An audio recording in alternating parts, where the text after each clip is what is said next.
Shalom Bapak Ibu Saudara sekalian yang dikasihi Tuhan. Puji Tuhan, kita akan kembali masuk di dalam acara Saat Teduh. Di dalam acara Saat Teduh hari ini, saya akan ajak kita memulai dengan sebuah lagu yang sangat indah, yang lirik atau kata-kata lagunya merupakan sebuah kata-kata kita kepada Tuhan tentang betapa kita mengagumi kasih-Nya, cintanya dalam kehidupan kita.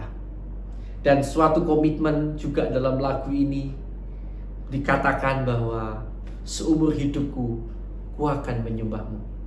Sungguh sebuah lagu yang indah, bagaikan kita sedang berbicara dengan Tuhan, kita sedang mengatakan kepada Tuhan lewat sebuah lagu tentang kekaguman kita. Mari kita akan datang kepada Tuhan, kita pujikan lagu ini. Dalamnya kasih-Mu Bapa melebihi, terlebih dari segalanya. Haleluya.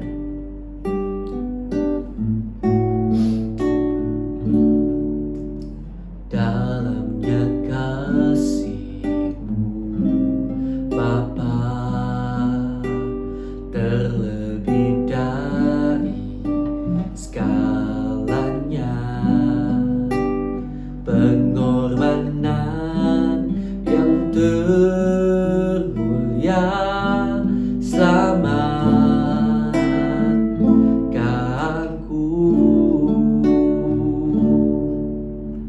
Dengan darah yang tercurah,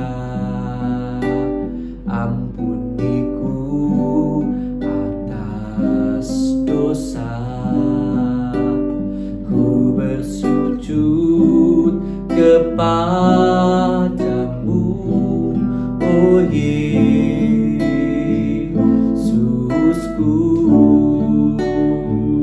Engkau ku sembah, Kau yang terindah.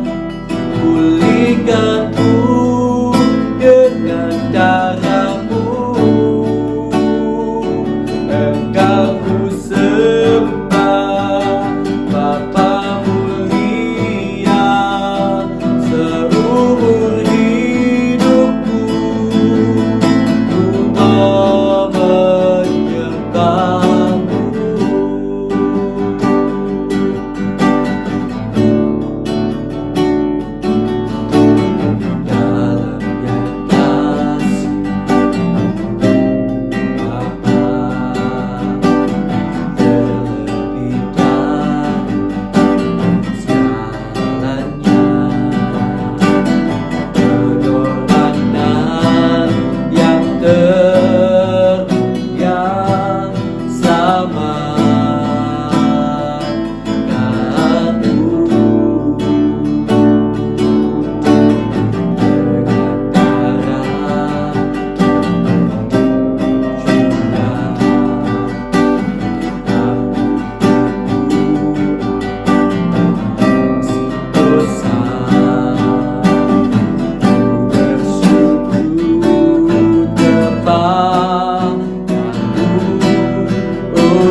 ku mau menyembahmu.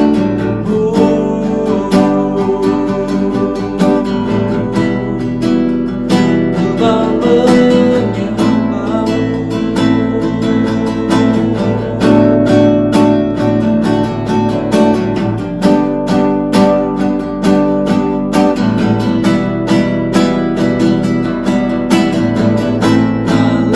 Haleluya.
dekat padamu, itu rinduku.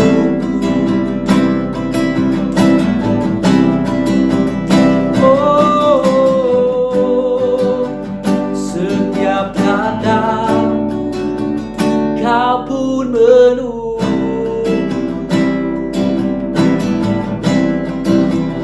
Tak kusangka ku temukan satu kasih yang abadi. Kini ku datang dan ku bawa hidupku.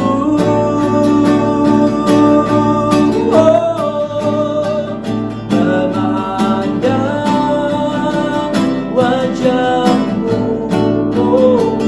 mengikuti kebaikanmu, mengejar hadirmu dalam hidupku.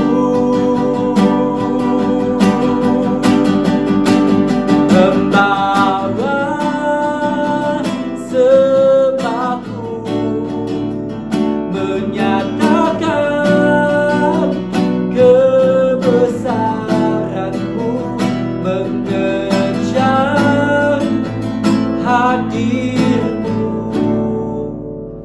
dalam hidup.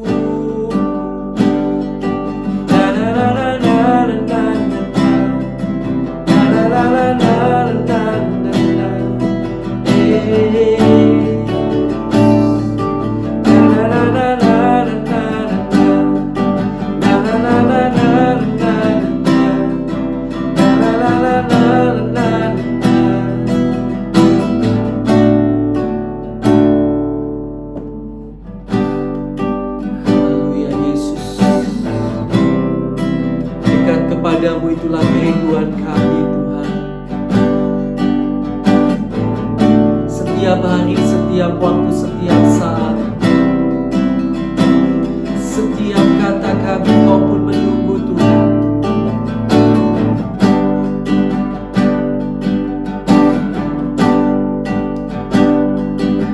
Terima kasih Tuhan. Kami bersyukur kepadamu Tuhan. Sebentar kami akan membaca kebenaran firman Tuhan. Kiranya Tuhan akan membukakan rahasia-rahasia kebenaran firman buat kami. Bahkan lewat pembacaan firman yang sebentar kami akan lakukan, kiranya Tuhan memberikan kami masing-masing rema tersendiri yang akan menjadi bekal bagi perjalanan hidup kami. Terima kasih Tuhan. Di dalam nama Tuhan Yesus Kristus kami sudah berdoa dan kami sangat mengucap syukur. Haleluya. Amin. Puji Tuhan.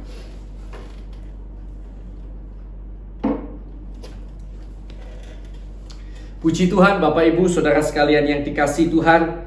Kita sudah selesai kitab Lukas ya. Kita sudah selesai kitab Lukas dan sekarang kita akan beranjak kepada kitab Yohanes, Injil Yohanes pasal yang pertama. Kita akan membaca, ada banyak sekali ayatnya, ada sampai 51 ayat. Bapak Ibu perhatikan dari Alkitab, Bapak Ibu Saudara sekalian.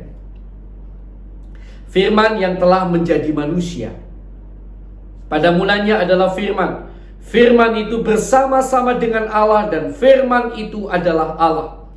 Ia pada mulanya bersama-sama dengan Allah. Segala sesuatu dijadikan oleh Dia dan tanpa Dia tidak ada suatu pun yang telah jadi dari segala yang telah dijadikan.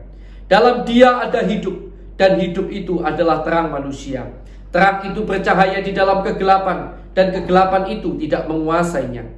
Datanglah seorang yang diutus Allah, namanya Yohanes. Ia datang sebagai saksi untuk memberi kesaksian tentang terang itu, supaya oleh dia semua orang menjadi percaya.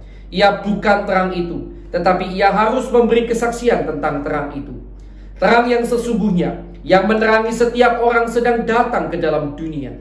Ia telah ada di dalam dunia dan dunia dijadikan olehnya, tetapi dunia tidak mengenalnya. Ia datang kepada milik kepunyaannya, tetapi orang-orang kepunyaannya itu tidak menerimanya. Tetapi semua orang yang menerimanya diberinya kuasa supaya menjadi anak-anak Allah, yaitu mereka yang percaya dalam namanya. Orang-orang yang diperanakkan bukan dari darah atau dari daging, bukan pula secara jasmani oleh keinginan seorang laki-laki, melainkan dari Allah.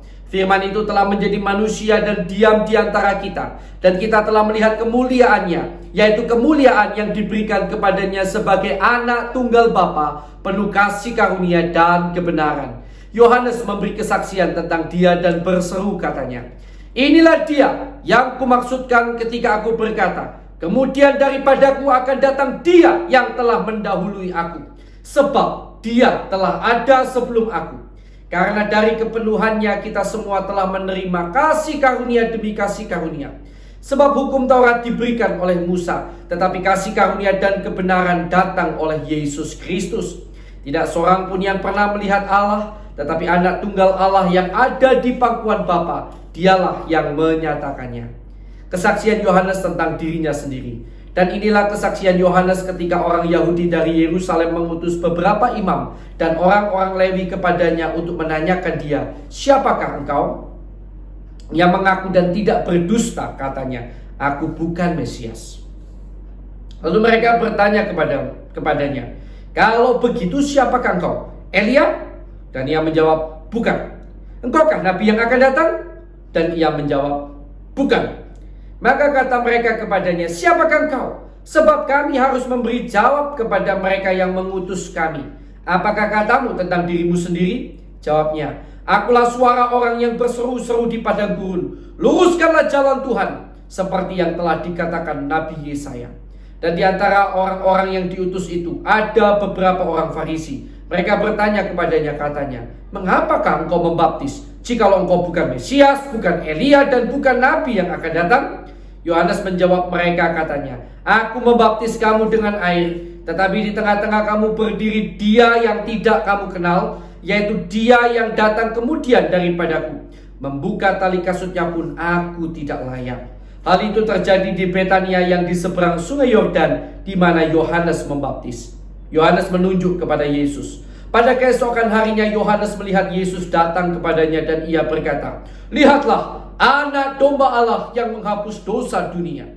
Dialah yang kumaksud ketika kukatakan, kemudian daripadaku akan datang seorang yang telah mendahului aku, sebab dia telah ada sebelum aku. Dan aku sendiri pun mula-mula tidak mengenal dia, tetapi untuk itulah aku datang dan membaptis dengan air, supaya ia dinyatakan kepada Israel." Dan Yohanes memberi kesaksian, katanya, "Aku telah melihat roh turun dari langit seperti merpati, dan ia tinggal di atasnya. Dan aku pun tidak mengenalnya, tetapi dia yang mengutus aku untuk membaptis dengan air telah berfirman kepadaku, jikalau engkau melihat roh itu turun atas seseorang dan tinggal di atasnya, dialah itu yang akan membaptis dengan Roh Kudus. Dan aku telah melihatnya dan memberi kesaksian, ia inilah Anak Allah." Murid-murid Yesus yang pertama. Pada keesokan harinya Yohanes berdiri di situ pula dengan dua orang muridnya. Dan ketika ia melihat Yesus lewat, ia berkata, "Lihatlah Anak Domba Allah." Kedua murid itu mendengar apa yang dikatakannya itu, lalu mereka pergi mengikut Yesus. Tetapi Yesus menoleh ke belakang. Ia melihat bahwa mereka mengikuti dia. Ia melihat bahwa mereka mengikuti dia, lalu lalu berkata kepada mereka, "Apakah yang kamu cari?" Kata mereka kepadanya, "Rabi," artinya guru, "di manakah engkau tinggal?" Ia berkata kepada mereka, "Marilah dan kamu akan melihatnya." Mereka pun datang dan melihat di mana ia tinggal. Dan hari itu mereka tinggal bersama-sama dengan dia. Waktu itu kira-kira pukul 4. Salah seorang dari keduanya yang mendengar perkataan Yohanes lalu mengikut Yesus adalah Andreas, saudara Simon Petrus. Andreas mula-mula bertemu dengan Simon, saudaranya, dan ia berkata kepadanya, "Kami telah menemukan Mesias," artinya Kristus. Ia membawanya kepada Yesus. Yesus memandang dia dan berkata, "Engkau Simon, anak Yohanes, engkau akan dinamakan Kefas," artinya Petrus. Pada keesokan harinya Yesus memutuskan untuk berangkat ke Galilea. Ia bertemu dengan Filipus dan berkata kepadanya, "Ikutlah aku." Filipus itu berasal dari Betsaida, kota Andreas dan Andreas dan Petrus. Filipus bertemu dengan Nathanael dan berkata kepadanya, "Kami telah menemukan dia yang disebut oleh Musa dalam kitab Taurat dan oleh para nabi, yaitu Yesus, anak Yusuf dari Nazaret." Kata Nathanael kepadanya, "Mungkinkah sesuatu yang baik datang dari Nazaret?" Kata Filipus kepadanya, "Mari dan lihatlah." Yesus melihat Natanael datang kepadanya, lalu ia berkata tentang dia, "Lihat, inilah seorang Israel sejati, tidak ada kepalsuan di dalamnya." Kata Natanael kepadanya, "Bagaimana engkau mengenal aku?" Jawab Yesus kepadanya, "Sebelum Filipus memanggil engkau, aku telah melihat engkau di bawah pohon ara." Kata Natanael kepadanya, "Rabi, engkau anak Allah, engkau raja orang Israel." Yesus menjawab katanya, "Karena aku berkata kepadamu, aku melihat engkau di bawah pohon ara, maka engkau percaya? Engkau akan melihat hal-hal yang lebih besar daripada itu."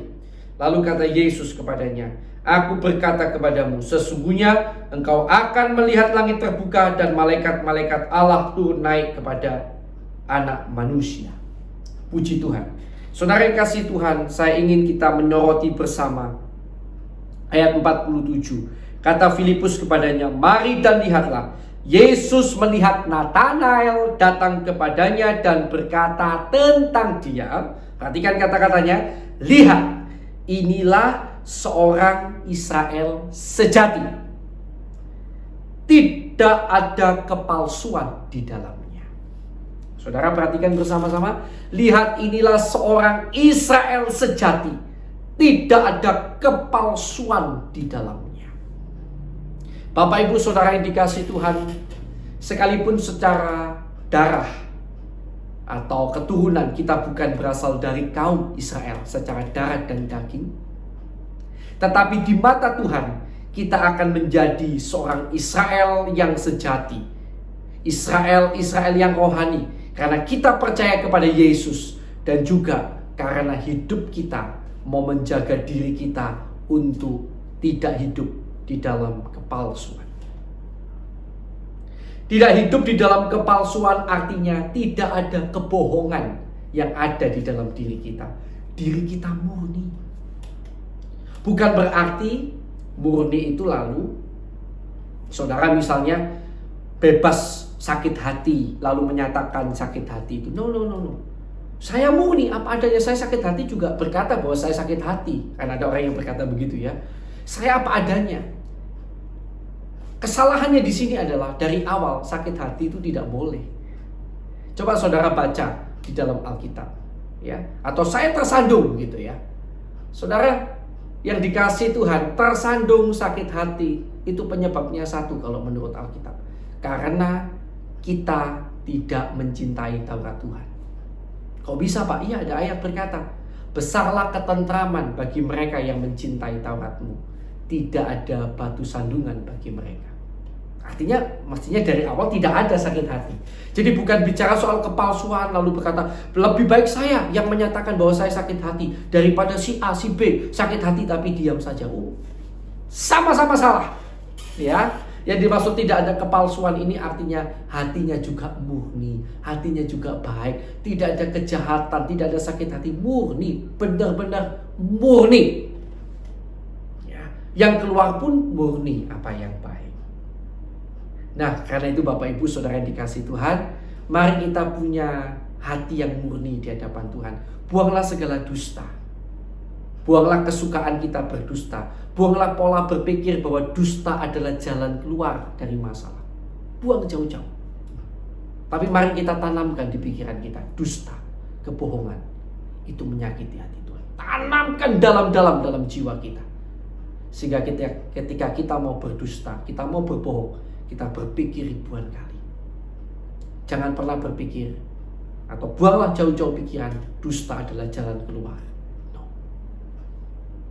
Dusta bukan jalan keluar.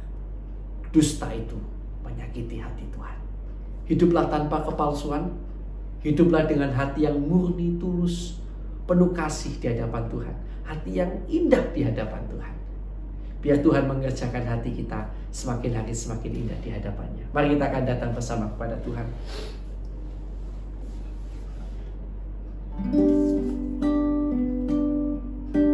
Kita akan berdoa lebih dulu buat kebenaran firman yang baru saja kita tadi baca dan lalu. Tuhan, terima kasih buat kebenaran firman. Kami bersyukur buat kebenaran firman-Mu Tuhan. Karena kebenaran firman-Mu mengajarkan kepada kami begitu banyak hal. Untuk kami memiliki hati yang murni, tulus, tanpa kepalsuan di dalam diri kami. Tanpa sesuatu yang kotor, tanpa sesuatu yang jahat. Kiranya Tuhan akan tolong agar kami memiliki hati yang demikian. Seperti Nathanael Tuhan. Hingga Engkau berkata, lihat seorang Israel sejati. Tidak ada kepalsuan di dalamnya. Kami rindu perkataan itu pun dikenakan kepada kami Tuhan. Di hadapan-Mu kami mohon kasih karunia. Terima kasih Tuhan. Mari kita akan sekarang berdoa buat kebenaran firman yang baru saja kita dengarkan.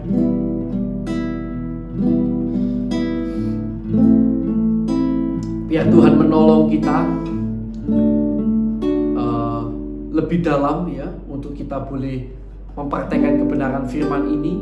Juga kita berdoa untuk nama-nama yang belum percaya Yesus, yang kita kenal, yang kita ingat. Kita akan doakan mereka supaya mereka boleh bertobat dan percaya Yesus. Mari kita akan berdoa bersama-sama.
Tuhan, kami juga berdoa untuk rekan-rekan kami seiman di seluruh dunia yang menderita aniaya karena kebenaran firman, karena nama-Mu yang mulia.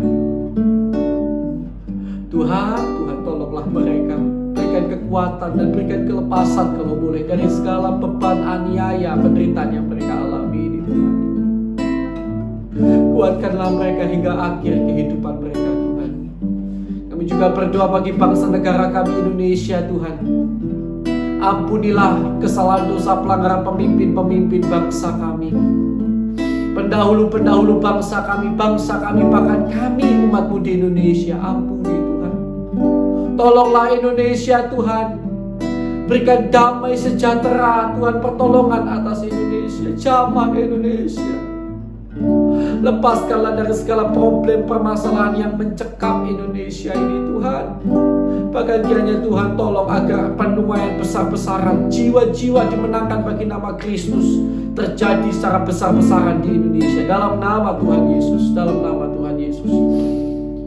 Kami juga berdoa untuk hamba-Mu maupun semua orang yang disebut sebagai hamba Tuhan, gembala sidang, penginjil, orang-orang yang memiliki gelar-gelar teologi, gelar-gelar kependetaan disebut pendeta, hamba Tuhan dan lain-lain. Kiranya Tuhan tolong kami semua dan keluarga kami. Berikan kami dan keluarga kami hati yang tulus di hadapan-Mu Tuhan, yang melayani dengan sungguh-sungguh. Cukupkan kiranya segala yang kami perlukan, dan kiranya Tuhan memperlengkapi kami dengan kekuatan yang daripada Tuhan, agar kami dapat lebih efektif dalam melayani Tuhan. Kami juga berdoa di dalam nama Yesus.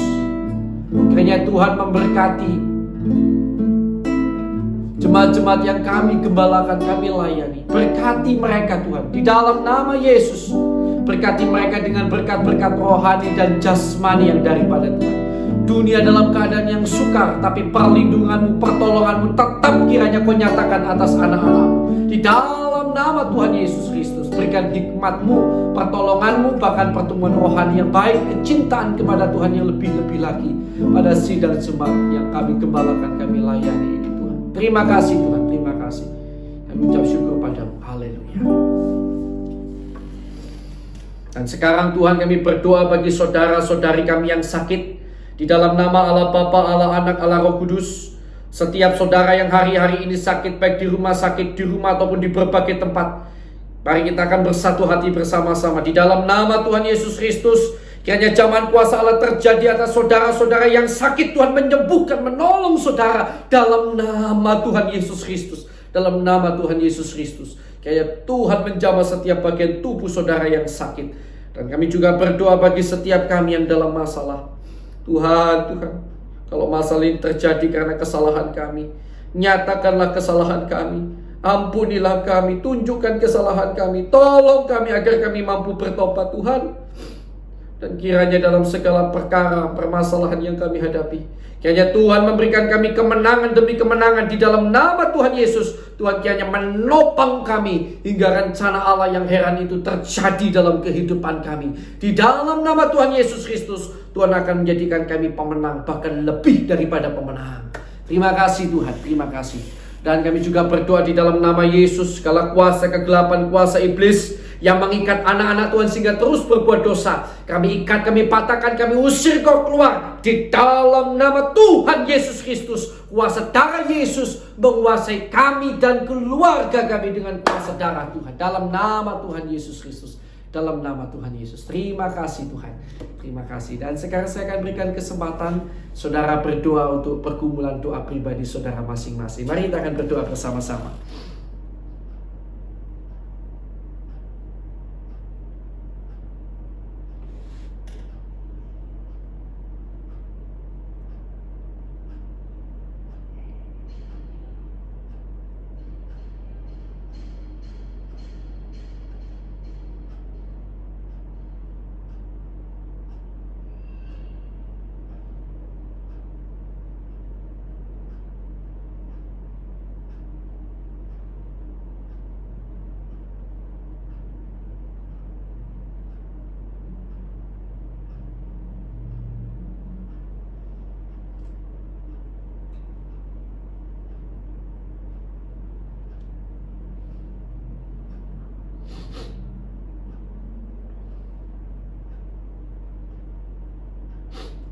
Tuhan, terima kasih. Saya sekarang Tuhan, kiranya kau memberkati keluarga kami, pelayanan kami dan pekerjaan kami. Tolonglah kami Tuhan agar segenap hidup kami, segala aspek kehidupan kami senantiasa diberkati dan menjadi berkat bagi sekeliling kami. Kiranya hidup kami dipakai untuk kemuliaan nama-Mu senantiasa, detik demi detik kehidupan kami kiranya berharga di mata-Mu Tuhan. Terima kasih Tuhan, terima kasih. Kami serahkan hidup kami dalam tangan-Mu, di dalam nama Tuhan Yesus Kristus. Berkat-Mu ada atas kami semuanya. Haleluya. Amin. Puji Tuhan. Tuhan Yesus memberkati saudara.